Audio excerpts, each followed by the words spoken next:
This probably is one of the most underrated HMT watches out there. This is the HMT Nass 11. It's one of those watches that instantly feels special the moment you put on your wrist. It doesn't grab attention with a massive case size or a flashy specification.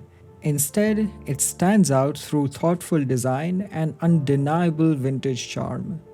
The first thing that caught my eye was the TV style case, which immediately reminded me of watch designs from the 1970s and the early 1980s. The case diameter measures 33.6 mm across with a 37 mm lug to lug distance and a thickness of just 10.7 mm. Lug width is 18 mm. On paper, those dimensions might sound small, but this is exactly why I like this watch. The watch wears compact and comfortable on the wrist. Personally, I'd much rather wear a smaller watch than what feels like a clock strapped on my wrist. If you have a smaller wrist like mine, this watch will fit you exceptionally well. Covering the dial is an acrylic crystal, which is common across most HMT watches. While it is more prone to scratches than modern sapphire crystal, acrylic has its own advantages. It gives the watch a warm, vintage character, is easier to polish when scratched, and is generally clearer with fewer reflections. It also doesn't attract as much fingerprints as sapphire. What truly makes this watch special though is the dial.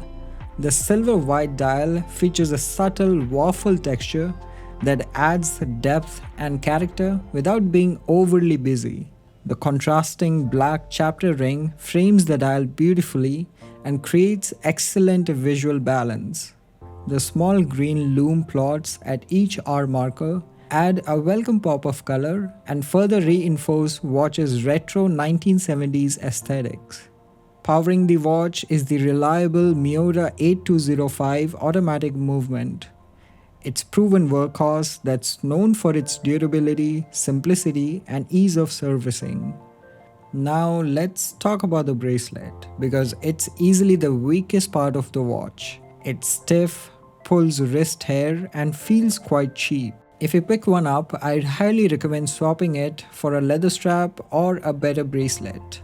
One more thing worth mentioning is the green protective plastic that comes attached to the back of the watch. I'd suggest removing it as soon as you receive the watch. If left on for too long, it can become stubborn and surprisingly difficult to peel off.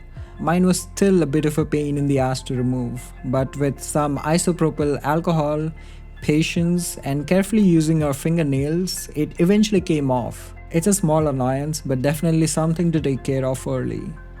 I picked this watch up from the official HMT website for 7,250 rupees. Over the last couple of weeks, it's been restocking every few days, so if you're interested, keep an eye on the website and hopefully you'll be able to grab one. Overall, aside from the bracelet, the HMT Nass 11 is an easy recommendation. If you're looking for an affordable watch with a genuine vintage styling, a unique dial, and a comfortable compact size, this underrated HMT watch deserves a place in your shortlist.